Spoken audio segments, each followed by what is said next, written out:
A very warm welcome to a special interview with the Chief Engineer of Kalanithissa Combined Cycle Power Station and media spokesman for CEB, Mr. Dhammika Wimalarathna. A very warm welcome to the program. Thank you very much for inviting us on behalf of CEB. Thank you so much for sparing your time with us. And today we will be talking about CEB's measures in general and also the future projects in store, and also about many concerns the public have with regards to CEB as well.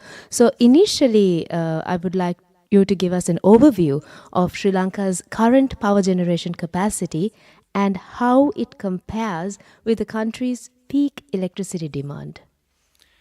Well, let me just start with telling you about what are our capacities. Now, at the moment, our peak demand, which is recorded between 7 p.m. to 9 p.m.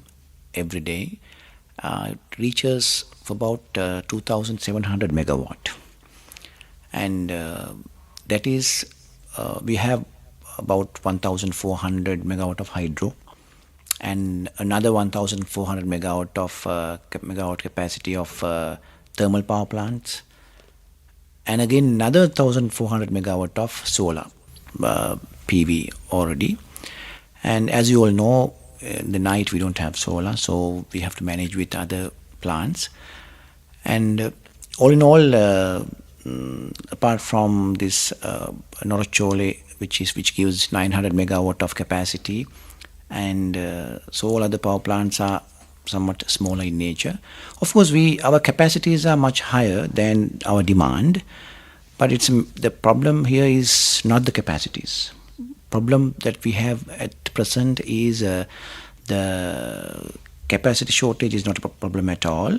The stability of the system, with more and more renewable energies being penetrated to the system. As you all know, solar, wind, they are variable in nature. Every time, every second, they vary. And to managing all this variable energy and balancing this demand with generation is the challenge now. Absolutely, and that's a lot to do. It's easier said than done. But when it comes to CEB these days, there's a very hot topic which is circulating not just in Sri Lanka but around the globe, making international headlines as well. So, Mr. Wimalarathna, if you may tell us a bit more about the incident which happened on the 9th. Well, there are a lot of people now talking about different perceptions they have. Now, the fault was triggered by a monkey electrocution. That is true.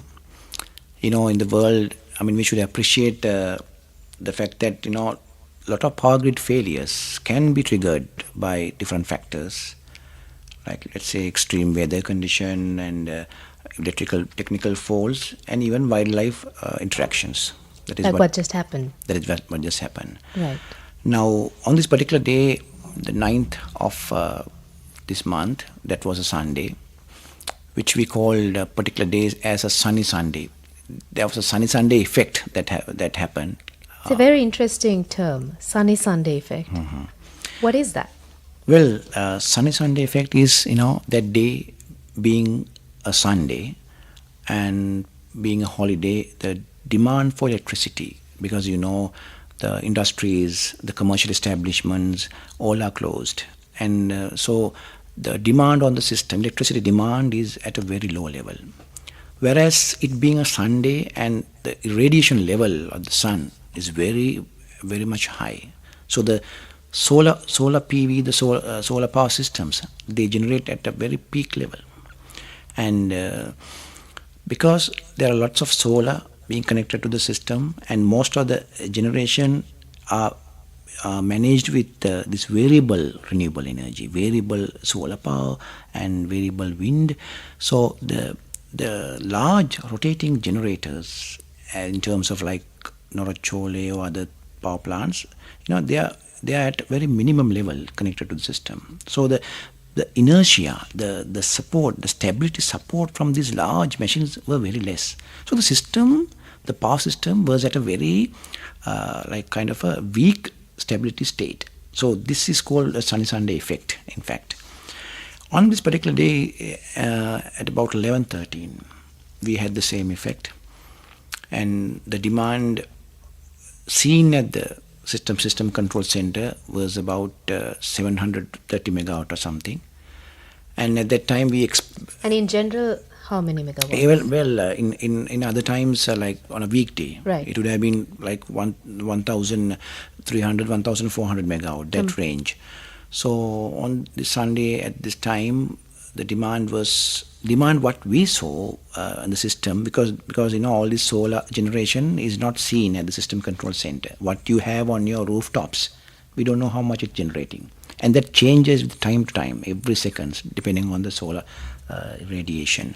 So what we saw was about 700 megawatt, and it is fed from this Norachole, partly from Norachole and some hydro, and more than 800 megawatt of demand has been made by the solar power, because this unmetered solar power. And so that is why we were telling that more than 50% at that time, just before the failure happens, more than 50% of the demand was being met by the renewable energy or the solar. The system was in a very weak state. So when power systems are in a weak state, in the sense the stability or inertia is very low, even with a small disturbance can trigger big faults. That's what exactly happened on this particular day. And there was a disturbance that took place, as I said earlier, that created a short circuit on the high voltage system in 30 kV bus bar at Panadura. And that, with our technical side, that causes the sudden voltage drop. And what happened because of the voltage drop, that area, a lot of solar rooftops connected, they get disconnected from the system. But the demand, the people using electricity, demand did not change. That remained same, whereas the generation came down. And this unbalance, this creates some property called frequency in the system, which we have to maintain at 50 hertz within a very narrow band of 1%. So then this frequency came down because of this unbalance. And that frequency dropping is sensed by the whole country, whole national grid at the same time in the same degree. And because of that, other solar PVs connected everywhere in the country got disconnected.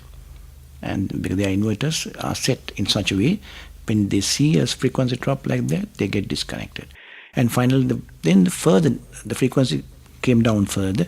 And finally, the hydro large machines and eventually the Rocholi power plant disconnected, creating the total power failure. So that is what happened on that day. In fact, it took about 3 hours and 30 minutes for the fully restoration of the power supply. And from the incident and the disturbance happening and the total power failure, for the total blackout to happen, it took like 20 seconds. Yeah. Such a short period of time. And speaking of this unpleasant situation, obviously it was disturbing the whole island, making international headlines as well at the same time. So has the CEB taken any measures or steps to prevent such incidents in the future? Yes, in fact, when we talk about measures, we have already taken some short-term measures, and there are short-term and long-term measures. Basically, the problem was the inertia or the system stability. So what we did was we have decided to keep some large rotating machines in Colombo, the load center, connected to the system at very minimum load. When they are connected at very minimum load, so there will be less cost. And then also we have taken a step in a very absolute, if it is only absolute necessary, we will have to manage certain ground mounted solar, the load. So these are the kind of immediate steps we have taken. And also we have planned to take some medium term, we have to do some adjustments on these rooftop solar PV inverters as to prevent them sudden disconnection and isolating the whole system, that creates the instability. So we have to, a fallback. That's right, kind of, and review the settings of these inverters and see whether we can let the inverter ride in through this small fault duration and keep it connected so that then it will not create any imbalance in the system. And now that we spoke a little bit about Yeah. solar as well, now speaking of the current weather situation of Yeah. the country, it's pretty dry, it's warm, and we keep, informing our listeners it's best to hydrate themselves and all that. But when it's dry and warm, there's also an issue when it comes to electricity as well. So, given this current situation, given this current weather condition, why is the CEB still using hydropower? In fact, that's a very good question that most people, would like to know about it. Now at present, the hydropower, now daytime we use about 20%, and nighttime we have to use about 40% of the generation is made by hydro. Hydropower generation, CB cannot run hydropower plants as we wish. For this country, there's a Mahavali Water Management Authority. So Mahavali Authority, so they will decide which are the priorities. In this country, the drinking water is number one priority, and then the irrigation purpose, then environment, fourth is the electricity generation. So every week on Friday, the representatives from all these organizations, they sit together and then they decide. This meeting is chaired by Mahavali Authority. So they decide how much water requirement for irrigation and other requirements. So based on that, the CB has to run the power plants. So we can't just, otherwise we just have to release the water without generating. Now, it is a requirement that we need to release some water for irrigation. So we utilize that opportunity to generate hydro. So this is the case in Mahavali complex power plants like Victoria, Randhinigal and so on. But in Lakshapana complex also we have to release some amount of water because we have the Ambatale water treatment plant which gives the drinking water to Colombo and suburb areas. So we have to keep some water flow throughout. So we have to run certain power plants. So it's basically running hydropower plants is not the priority for power generation.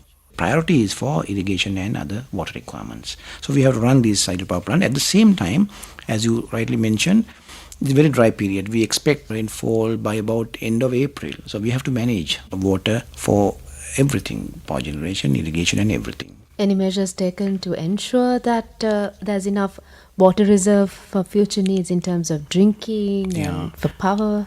Yeah, for drinking and irrigation purpose, that is, as I said, it's priority. So we keep enough water. We keep the reservoir levels in such a values that enough water will be there throughout for the irrigation and drinking water purpose. Electricity generation, the power generation will be minimized and giving priority over others. How do we manage the total demand is, these days we of course, in the peak time, the night time, we have to run some certain thermal power plants because we don't have solar or any wind these days. So in the night, so we run thermal power plants and thereby we meet our demand. And also, speaking of solar, the CEB initially planned to add 2,600 megawatts of solar to the grid. But when you gave us the overview of what CEB is currently involved in, I didn't hear 2,600 megawatts. So what happened?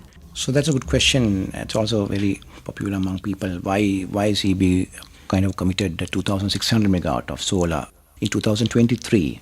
CEB is the only organization that has a long-term plan for 20 years, which is prepared every 2 years. And in 2023-42 long-term generation expansion plan, we had identified about this much of solar need to be added, like 2,600 megawatt. But at the same time, what happened was, now we are in 2025, the demand did not grow as we expected. We expected kind of an impulse growth, but that was not the case. For example, in 2023 plan, we had forecasted for 2025 3,300 megawatt of peak demand. But now actually what we have is 2,700 megawatt. So it has not increased the demand as such. And so exactly what has happened is the demand has shifted backward by 4 years. That is because the country's economic situation and everything, that could be one reason. But at the same time, what happened was, although the demand did not grow, the renewable solar addition, it was at a very surge. For example, in 2024, we planned for about 150 megawatt of solar being added. Now, instead what happened is, now four times of than what we expected. Like about 600 megawatt of solar was added to the system last year, and far exceeding our projections. So this could be due to various factors, like now we gave like high tariffs for solar generation, and government gave incentives, and also there was a big decline in the infrastructure cost that required, like solar PV panels, and inverter cost also came down. Then people started investing in the solar because they got paid back within 2 to 2.5 years, and rather than just keeping in fixed deposits, they invested on these things. So there was a rapid surge on the solar generation. And what happened was, as what we had planned in our long-term plan to support this solar additions and demand growth as we expected, the grid support was not there. Because grid support, there are lots of measures that we have to take. For that, investments are required. As you know, the country, so we have been going through the worst economic crisis from 2022, and the lending agencies like ADB, JICA, they stopped giving loans. So we didn't have investment of money to invest on these improvements of the transmission system and the grid support, everything. So there was an issue. That is why the demand we expected did not grow, but the solar generation had a big surge, lot of generation added, no investment on the grid support. It to cater the addition of extra solar, or the absorption of solar. That's what's making it difficult. That is right. That was the difficulty, exactly what happened. Yeah. And speaking of solar energy and thermal energy, there's also a hot topic going around on socials, and people are discussing that the country is going to shift to thermal energy. And what is your take on it? Well, that is wrong, because now CB, and for that matter the whole government, has given a pledge to achieve 70% of our generation by 2030. So we all geared towards achieving more and more generation requirement using renewable energy. Now, in fact, only in the last December, we received about 150 million US dollars as an investment from ADB, just December last year. We used that for grid support measures, like because to absorb more renewable energy, we need like battery systems. We call it battery energy storage systems with grid forming inverters or something. So we plan to utilize that investment in Kolonnav area to have a battery system. And also we plan to have a renewable energy monitoring desk in the system control center, where they can see the generation of solar, which is not visible now. So we invest on that. Now I'm pretty sure with more and more investment on this grid support and strengthening our national grid in order to absorb more renewable energy, we can achieve our targets.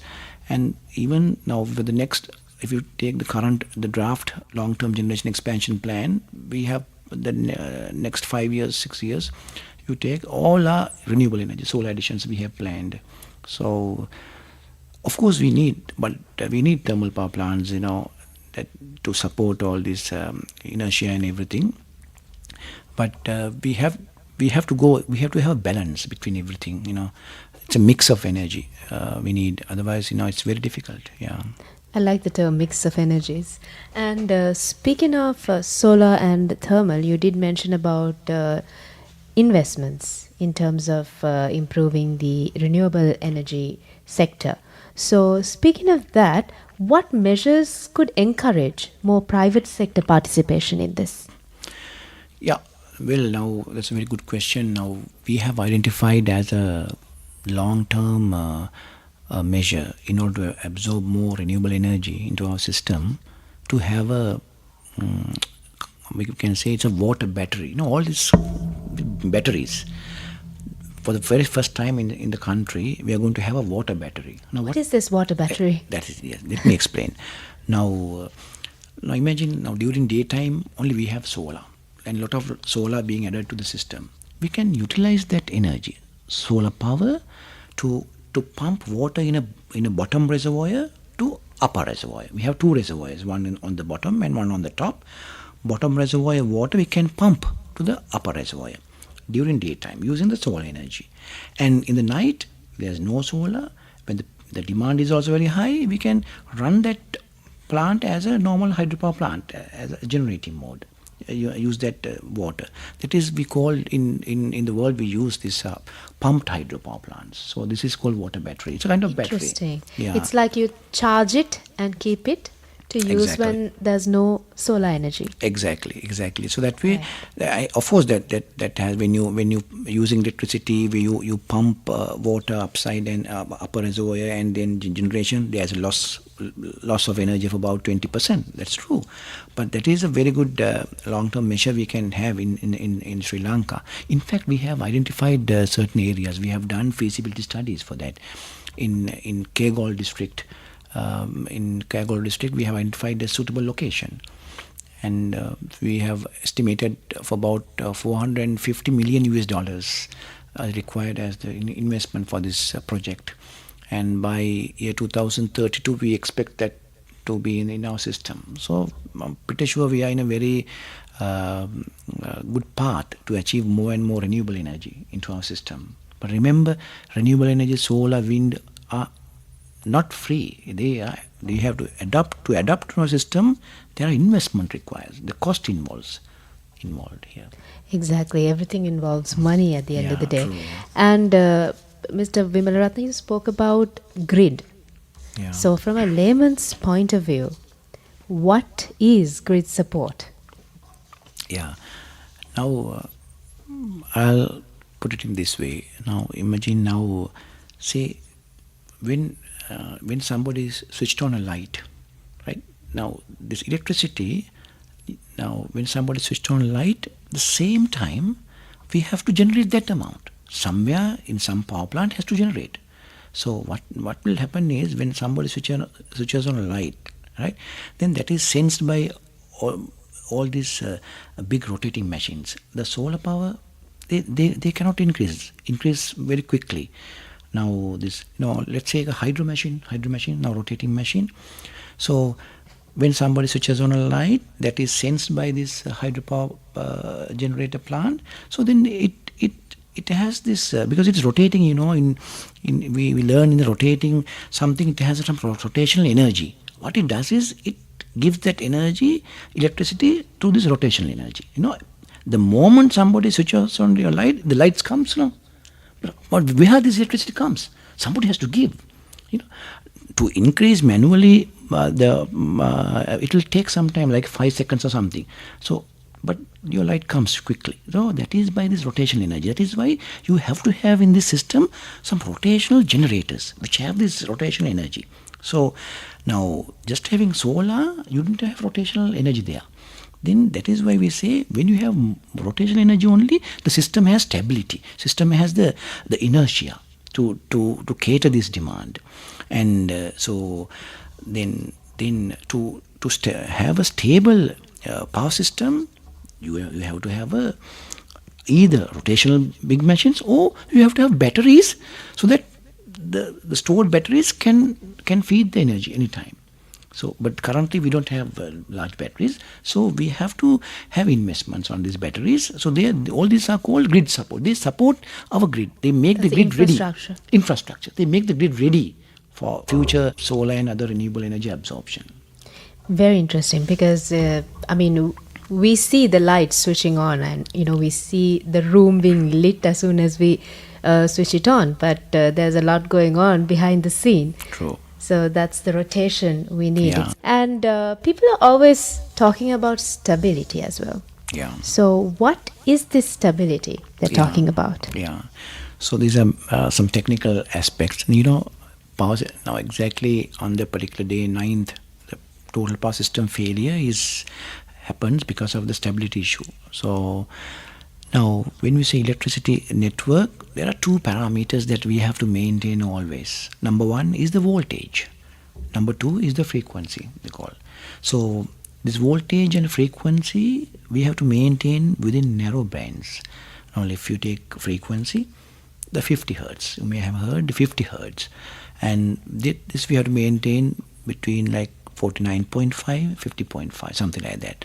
And if now, how this frequency changes with generation and demand, we have to match, always should be match.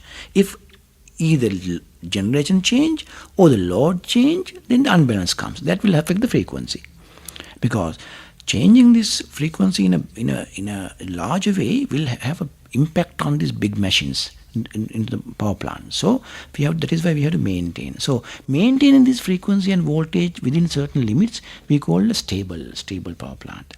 So to maintain, or to make it like within the limits, you have to have a certain, even the batteries, large machines, large rotating machines, all should be there. And sometimes there are a lot of technical things like statcom, capacitor banking, like some turbines, gas turbines running in condenser mode. All these are technical jargon. So all is supporting this stability. So maybe if I can explain, like now imagine you are riding a bicycle, right? If you ride very slowly, and if you stuck with a small stone, then your bicycle will fall. But if you're going very fast, that means large, high rotating, big energy available, then even if you struck with a small stone, nothing will happen. You can go. This is the stability. So you have to have large rotating machines in the system to have a stable system. Absolutely. I Yeah. think it's very well explained in a layman's point of view. But how is CEB planning to upgrade this? Yeah. So as I was telling, now this 100 megawatt battery storage system, which is planned to basically planned in 2026.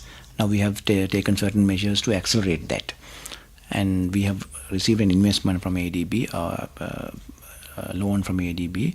So we will start that, and also we have taken steps to accelerate this earlier that I was discussing about the water battery, the called Mahaway pumped hydro power plant, and so we will have that power plant constructed in a accelerated manner.